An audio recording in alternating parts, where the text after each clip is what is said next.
샬롬 반갑습니다. 성도 여러분, 6월 25일 주의 날 예배에 참석하신 여러분들을 주님의 이름으로 축복하고 환영합니다.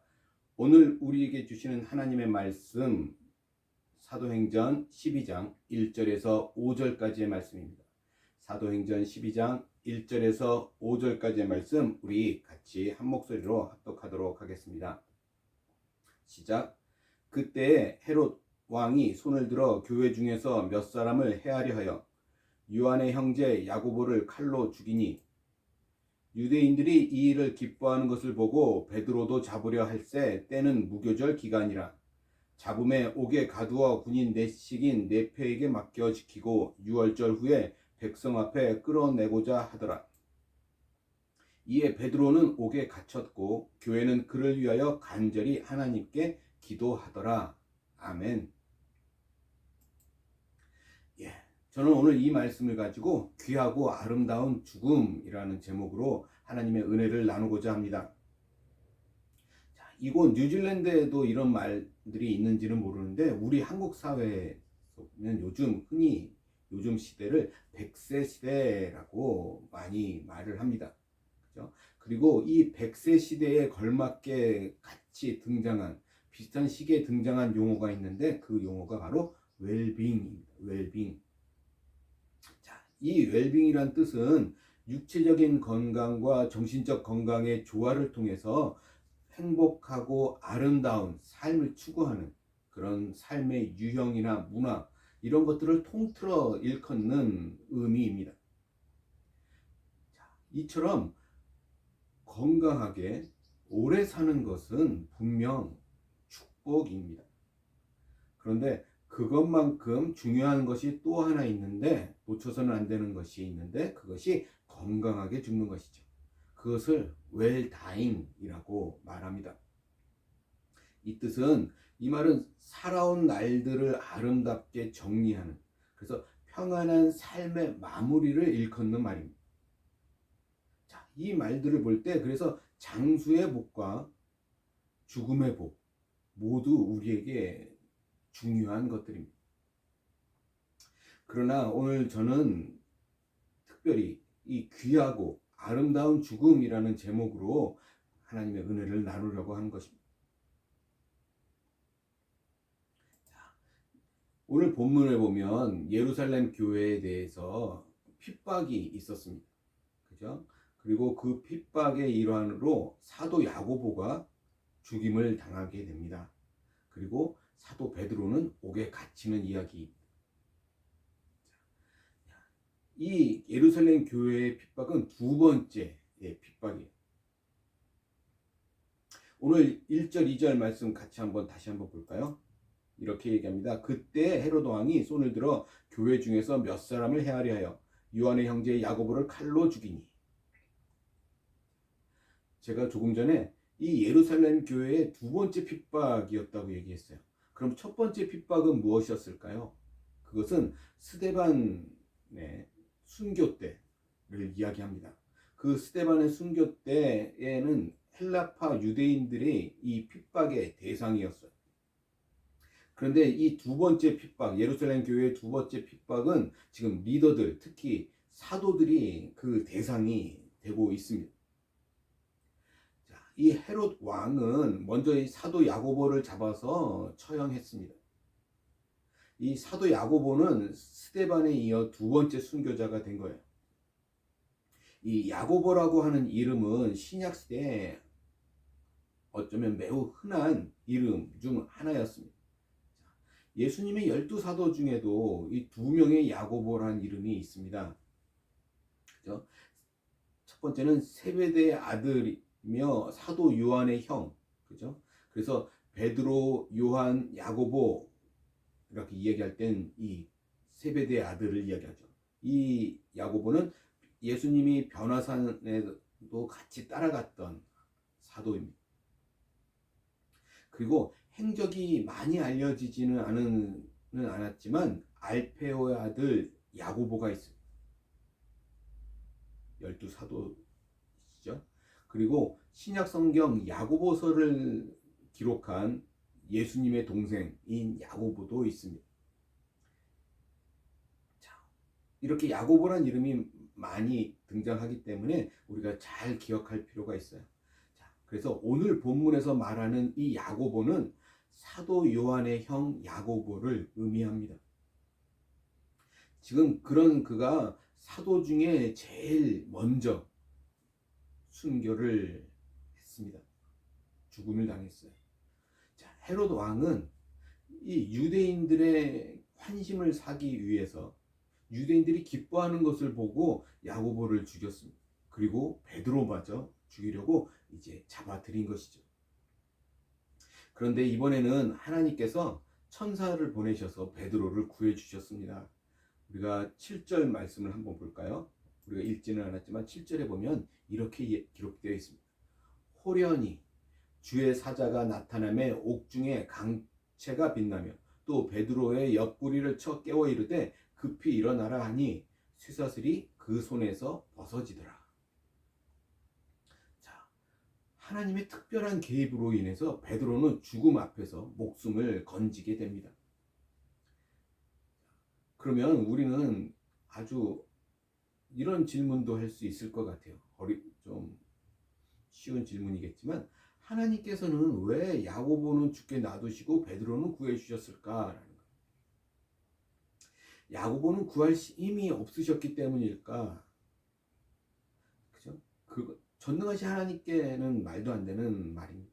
그렇다면 베드로를 더 사랑하셨기 때문일까?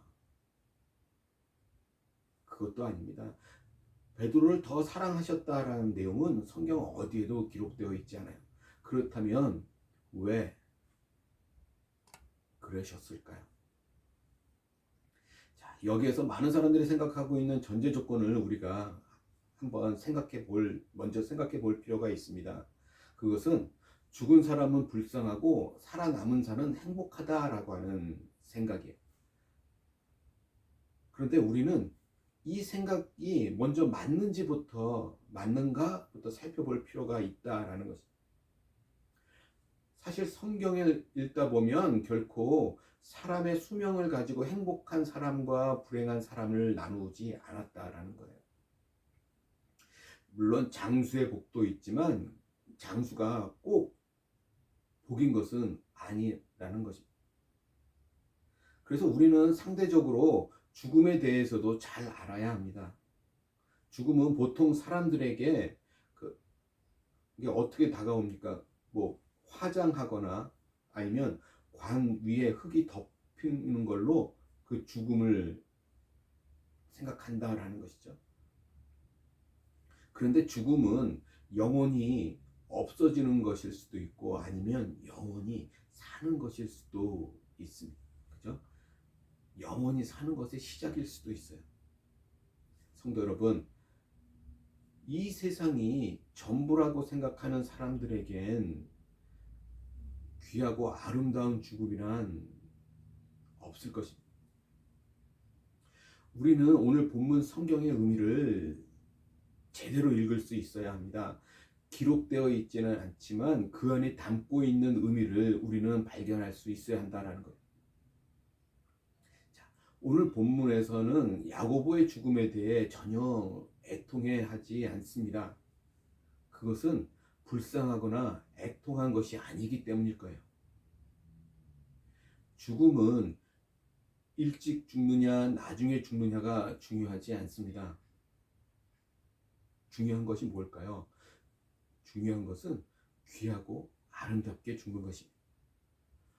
옳은 일을 하다 죽는 것은 비록 그의 삶이 짧다 할지라도 아름다운 죽음일 것이고 그릇된 일을 행하다가 죽으면 그 죽음은 추한 죽음이 되는 것입니다.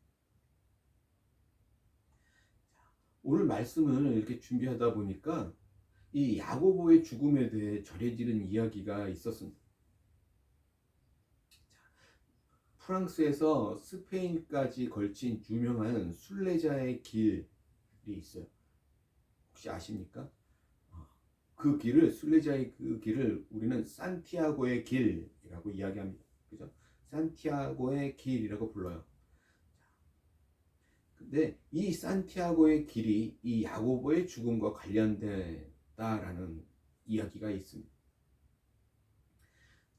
그것이 무엇이냐면 이 산티아고는 야고보라고 하는 스페인식 발음의 이름이라는 것입니다. 그죠? 야고보가 스페인의 발음으로 바꾸면 산티아고가 되는 거죠. 그리고 그래서 이 야고보는 스페인에 처음 복음을 전한 사도로도 알려져 있습니다. 그죠? 그래서 그가 순교했을 때 그의 시신은 배로 산티아고로 와서 그곳에 안치되었다고 하는 이야기가 전해지는 곳입니다.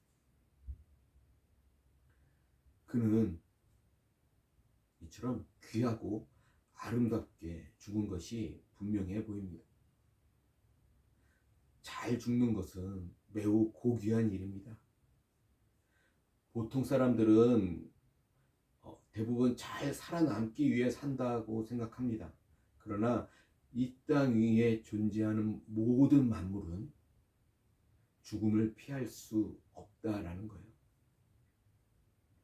그래서 우리는 우리 인생에서 웰빙보다 더 중요한 것이 웰다잉입니다. 살아남는 것은 우리가 아무리 노력한다고 해도 실현 불가능한 것이에요. 우리가 갈 수 있는 길도 아니라는 것입니다. 그런데 잘 죽는 것은 우리 모두가 이 땅에서의 삶의 마지막이고 우리가 꿈꾸어야 하는 일이라는 것입니다. 야고보는 아름답게 죽었기 때문에 결코 불행한 사람이 아니라는 것입니다. 그는 행복한 사람이었다는 것을 알아야 합니다. 자, 오늘 본문으로 돌아와서 이 예루살렘 교회는 베드로가 잡혀갔을 때 어떻게 합니까? 간절히 기도했다라고 이야기합니다. 5절 볼까요? 이렇게 이야기합니다. 이에 베드로는 옥에 갇혔고 교회는 그를 위하여 간절히 하나님께 기도하더라. 옥에 갇힌 이 베드로를 위해 기도할 때 그곳에 모여있는 그들은 무엇을 위해 기도했을까요? 우리가 쉽게 생각할 때 보통은 베드로를 위해 기도했다라는 것을 보고 당연히 그가 감옥에서 풀려나도록 기도했을 것이라고 생각하기 쉽습니다.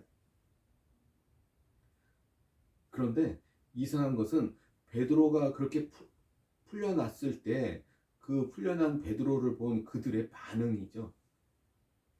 6절에서 19절의 말씀을 보면 베드로가 감옥에서 빠져나와서 마가의 집 대문을 두드리고 있을 때 로데라고 하는 하녀가 나왔다. 그죠? 그리고 놀라서 문도 열어주지 못하고 안으로 들어가서 베드로가 살아서 돌아왔다라고 그 안에 있던 사람에게 전하게 됩니다. 그러자 그 안에 있던 많은 제자들이 어떤 반응을 하였냐면 저희가 말하기를 내가 미쳤다, 안 믿었다라는 것입니다. 베드로가 풀려날 것을 전혀 예상하지 못한 모습을 그들은 보여주고 있습니다.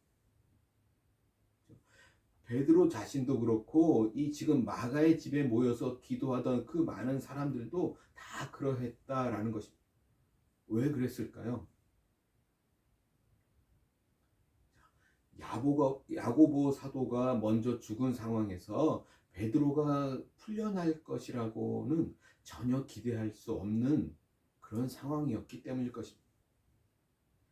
그래서 그들이 베드로를 위해 기도했다라고 할 때 그 내용을 좀 더 깊게 생각해 보면 베드로가 풀려나는 것보다 다른 것을 위해 기도하지 않았을까라고 생각할 수 있다라는 것입니다.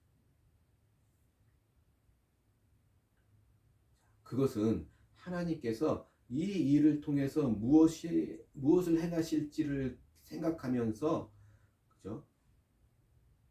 베드로의 담대한 믿음을 위해 기도했을 것 같습니다.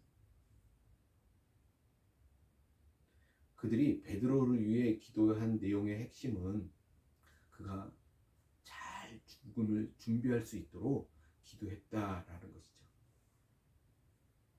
다시 얘기하면 믿음 안에서의 순교를 위해 기도했다라는 것입니다. 우리가 베드로를 기억해 보면 이전에 죽음의 위협 앞에서 예수님을 3번이나 부인했던 베드로였습니다. 그래서 이번에는 당당하게 믿음을 고백하면서 죽을 수 있도록 기도했을 것입니다. 그것이 베드로가 석방되는 것보다 더 간절한 그들의 기도 제목이었을 것입니다. 그렇죠? 죽는 것은 이번에 죽으나 조금 뒤에 죽으나 크게 다르지 않습니다.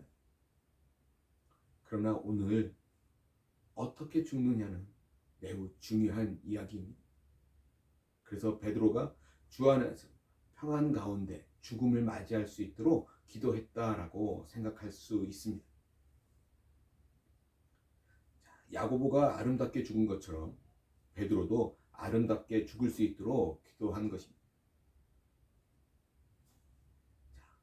그곳 마가의 집에 모여서 기도했던 그 많은 성도들의 제자들의 이런 기도 때문이었는지는 모르지만 베드로는 그저 감옥에서 곧 죽을 것을 알면서도 그 안에서 잠을 푹 잘 수 있었습니다. 천사가 와서 깨워도 비몽사몽일 정도로 잘 자고 있었다라는 거예요. 자, 이 사실을 볼 때 베드로는 이미 죽을 준비가 다 되어 있었다라는 것을 우리가 볼 수 있습니다. 성도 여러분, 이 땅에서의 말하는 죽음은 잃어버림을 말합니다. 그래서 두려워합니다. 그죠? 자신이 살면서 모아놨던 물질을 잃어버리는 것이고, 그죠? 사랑하는 사람을 잃어버리는 것이고, 이 땅에서 살아갈 시간을 잃어버린 것, 그죠? 모든 환경을 잃어버린 것입니다. 그래서 무서워하고 두려워하는 것이 죽음입니다. 그러나 또한 죽음은 우리 믿는 크리스찬들에게도 찾아오는 것이죠. 사람이 창조된 본래의 모습을 회복하는 것입니다. 본래 가졌던 존귀함을 회복하는 것입니다. 영혼을 회복하는 것입니다. 그것은 준비에 따라 다를 것입니다. 아름답게 죽을 준비가 된 사람과 그렇지 못한 사람이 있습니다. 그래서 그 준비는 실제적인 것입니다. 죽음으로 영원하고 존귀한 것을 회복하는 것은 오직 하나님 안에서의 회복입니다. 그래서 이 땅에서 하나님 안으로 들어가는 믿음이 준비된 사람은 완전함과 풍성함으로 회복될 것이고, 하나님을 아는 일에 준비되지 않은 사람은 그저 불쌍하고 안타까운 죽음이 될 것입니다. 이 땅에서 우리는 세상의 것들을 내려놓는 훈련을 하고 하나님만 온전히 기뻐하는 훈련을 하여야 합니다. 그래야 죽음을 통해 다른 것을 잃는 것을 두려워하는 것이 않고 기쁨으로, 그죠? 하나님 앞에 가게 될 것입니다. 하나님을 온전히 기뻐하는 것은 그래서 중요한 것입니다. 성도 여러분, 저와 여러분, 우리는 이 땅에서 날마다 하나님을 더 알아갈 것입니다.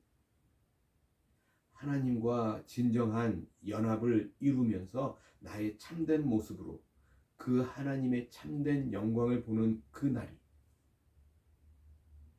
그렇죠? 이 땅에서 하나님을 더 알아갈수록 더 간절한 우리의 소망이 되고, 그 모든 것이 완성이 되는 그 마지막 날이 참으로 행복한 날이에요. 또 행복한 마음으로 두 손을 높이 들고 하늘을 향해서 하나님 바라볼 수 있도록 우리는 날마다 기도해야 합니다. 그래서 그렇게 한 사람이 하나님을 찾아가고 한 사람이 하나님과의 사랑을 회복하는 그 여정은 그 어떤 것으로도 설명할 수 없는 아름다운 것이 되는 것입니다. 죽음의 준비란 바로 그 위대한 일들을 해 나가는 과정입니다. 죽음은 진정한 삶을 향한 여정의 마지막 관문입니다. 그날을 소망하며 죽음을 잘 준비해 나갈 때 그 사람의 죽음은 참으로 귀하고 아름다운 죽음이 될 것입니다. 하나님은 우리를 예상하지 못하는 길로 인도할 때가 많습니다. 그렇죠?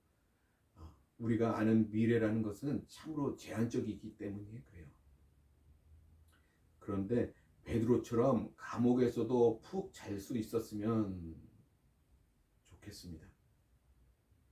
예루살렘 교회처럼 어떤 일이 일어나도 절망하지 않고 하나님의 인도하심을 소망하며 또 그 길을 찾으며 그 길로 나아가기를 간절히 소원합니다. 우리는 살면서 많은 일들을 겪게 될 것입니다. 그렇죠? 그런 일들이 겪을 때 중요한 것은 그 일이 그 어떤 일이 일어나고 일어나지 않는 것이 아니라 그 속에서 하나님의 인도하심을 받는 것이 더 중요한 것입니다. 하나님의 인도하심 가운데 있으면 야고보처럼 순교한다 할지라도 감사한 일이 될 것이고, 베드로처럼 그 일에서 노임을 받아도 감사한 일이 될 것입니다. 오늘 하나님의 인도하심 속에 순종하면서 모든 일에서 귀한 삶을 살아가기를 간절히 소원합니다. 야고보의 죽음이 아름다운 죽음이었기에 결코 불쌍한 죽음이 아니라는 것을 우리가 살펴보았습니다. 우리는 죽음으로 하나님의 영광이 충만히 빛나는 가운데 만나게 될 것입니다. 우리도 그때 참으로 아름다운 모습으로 변하게 될 것입니다. 이 세상의 삶은 오래 사는 것이냐 행복하게 사는 것이 중요한 것이 아니라 아름다운 죽음을 맞이하는 것이 중요하다라는 것. 우리는 그처럼 이 땅에서 잘 훈련돼서 귀하고 아름다운 죽음을 잘 준비해 나가는 그런 삶을 살아가는 저와 여러분 모두가 되시기를 주님의 이름으로 간절히 소원합니다. 기도하겠습니다. 하나님 아버지 감사합니다. 우리가 이 땅에서 살아가는 이 삶의 기간 동안 우리가 하나님을 더 알아갈 수 있도록 시간을 허락해 주셔서 감사합니다. 그 시간을 우리가 헛되이 버리는 것이 아니라 하나님을 더욱더 알아가고 하나님과의 진정한 연합을 통해서 하나님의 영광 가운데 살아갈 수 있도록 도와주시옵소서. 그래서 마지막 날 그 하나님의 영광 가운데 아름다운 우리의 모습으로 주님을 만나는 그 기쁜 날이 될 수 있도록 하나님 우리가 철저하게 준비된 모습으로 살아갈 수 있도록 도와주시옵소서. 하나님 이 땅의 삶을 주님 앞에 온전하게 맡기며 나아갑니다. 우리가 어떤 일을 만나든 어떤 일을 만나지 않든 그런 것에 좌우되는 것이 아니라 온전히 하나님의 말씀에 순종하며 살아가는 우리 모두가 될 수 있도록 다시 한번 주님 함께하여 주시옵소서. 새 한 주를 시작합니다. 하나님 그 한 주 가운데도 주님 늘 함께하여 주시옵소서. 감사하며 우리 주 예수 그리스도 받들어 간절히 기도드리옵나이다. 아멘.